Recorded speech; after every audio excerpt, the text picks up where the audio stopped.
Salut les amis, je vous fais une petite vidéo en direct de mon écurie avec ma jument de trait pour vous parler des couches chaudes.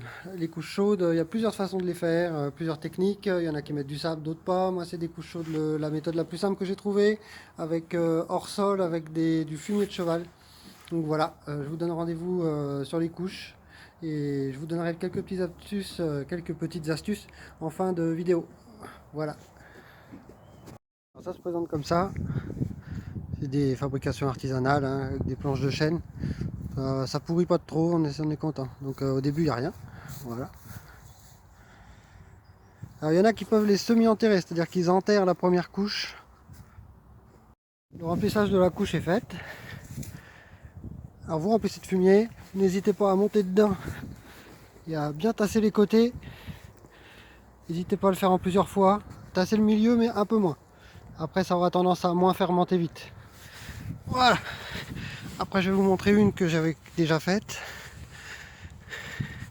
Après, j'en ai mis une bonne épaisseur, hein, environ 80 cm. Il faut ce qu'il faut. Après, on recouvre de terre. À peu près entre 20 et 40 cm de terre. 40 si on souhaite planter directement dedans. Mais moi, je m'en sers pour mettre mes plaques de semis. Puis c'est tout aussi efficace. Alors après, par contre, à ne pas oublier, il faut faire ce qu'on appelle, nous, des réchauds. C'est-à-dire tout le tour, vous faites une couche de fumier comme ça. Ça, c'est très important, ça va servir d'isolant. C'est aussi important que la couche en elle-même. Voilà, après on remet un petit couvercle.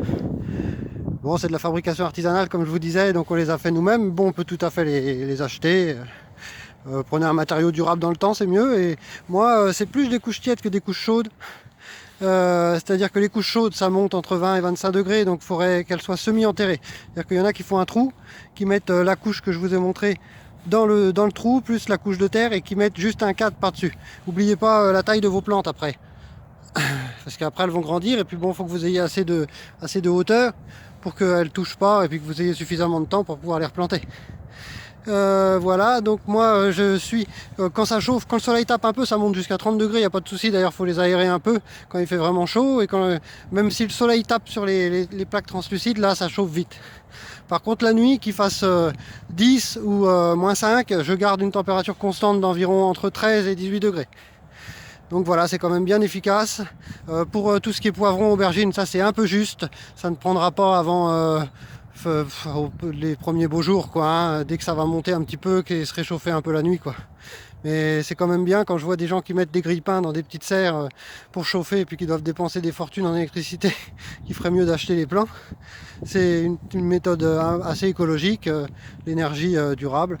Puis je vous donne rendez-vous dans un endroit un peu plus calme pour les petites astuces.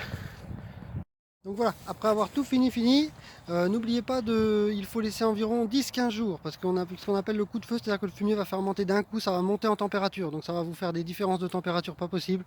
Donc il faut refermer, et vous pouvez arroser un petit peu pour aider à la fermentation, la couche de fumier, ou après avec la couche de terre, vous aurez peut-être un petit peu de mauvaise herbe, à moins que ce soit du terreau stérile. Et laissez 10-15 jours, contrôler avec un thermomètre si nécessaire. Moi je l'ai fait au début, mais maintenant je le fais plus, parce que je suis à peu près sûr de ma technique. Donc voilà, laisser reposer quoi, un petit peu pour éviter le coup de feu. Donc, voilà pour les couches chaudes. J'espère que ça vous a plu. N'oubliez pas de laisser la taille pour vos plantes. N'oubliez pas les réchauds autour de la couche. N'oubliez pas d'arroser et d'aérer de temps en temps, parce que des fois ça peut causer des maladies quand c'est pas aéré. La fonte des semis, qui est un champignon qui fait mourir tous vos semis, malheureusement ça peut arriver, même des fois sans couche chaude. Ça arrive à tous les professionnels, à tous les amateurs, on a tous connu ça, qui faisons un peu de jardin.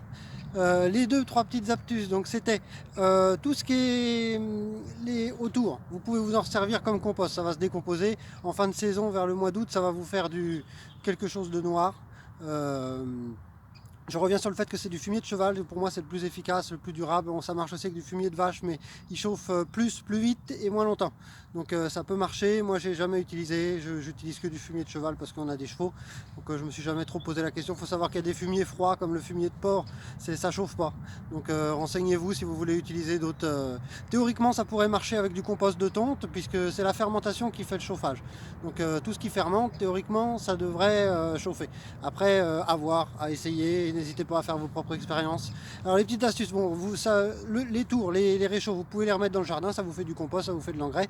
Ne l'enfouissez pas trop profond, ça sert à rien, soit vous le mettez par-dessus en paillage, soit vous gratouillez un petit peu la terre pour vous faire un apport d'humus. Moi je réutilise tout ce qui est la couche de fumier, la couche de terre. Je ressors tout des couches, je mélange tout et ça me refait ma terre pour l'année d'après. Et comme ça j'en ai même en plus. Donc le fumier qu'il y avait en dessous, il a baissé de moitié, il s'est transformé en terreau. En remélangeant avec la terre, ça fait de la terre. Vous pouvez même rempoter des plantes avec, des petits arbustes, les pieds de tomates, tout ça si vous en avez de trop. Ça c'était la petite astuce. Après l'autre petite astuce, je l'ai oublié. C'est pas grave si elle me revient, je vous la dirai. La deuxième petite astuce, c'est que moi, en fin de saison, je n'enlève pas pour l'instant. Mes semis sont replantés après les seins de glace, comme tout le monde, ou un peu après. Et après, je fais des semis des plantations tardives, par contre des choses qui supportent bien le compost. Donc tomates, courgettes, petits ronds, petits marrons, pas de salade, tout ça, elles vont avoir tendance à monter. Pas de poireaux, de choses comme ça, bien que j'ai pas essayé. Mais tout ce les graines qui supportent bien le compost, c'est tomates, petits ronds, courgettes, toute la famille des courges, quoi. Hein. Donc voilà, moi je plante ça dedans, ça me fait un gain de place et ça pousse super bien. Je remets encore un paillage par-dessus pour limiter les pertes d'humidité et puis éviter les mauvaises herbes. Et puis voilà, ça vous fait un gain de place, ça pousse bien et puis ça monopolise pas les couches, un terrain de couches sans rien du tout, parce qu'il y a beaucoup de fermes où c'est qu'on pousse les murs parce qu'on n'a plus de place et puis qu'on s'est installé, qu'on manquait un peu de place. Et donc voilà, donc ça vous fait un gain de place et puis ça vous empêche pas en fin de saison quand même de tout vider à l'entrée de l'hiver et puis de récupérer la terre. Moi je l'ai fait au printemps cette année par exemple, j'ai laissé tout l'hiver comme ça et au printemps j'ai récupéré la terre. Voilà, n'hésitez pas à vous abonner si ça vous a plu, abonnez-vous parce qu'il y aura plein de vidéos. C'est le printemps, c'est la saison la plus intéressante, c'est là où on travaille le plus, c'est aussi la plus dure, donc où on a moins de temps logiquement, mais je vais essayer d'être régulier dans les vidéos pour à la fin vous allez avoir carrément une formation. Et non, je plaisante, mais oui, c'est la saison la plus intéressante et c'est surtout celle à pas louper. Voilà, abonnez-vous, mettez un pouce, lâchez des commentaires, merci.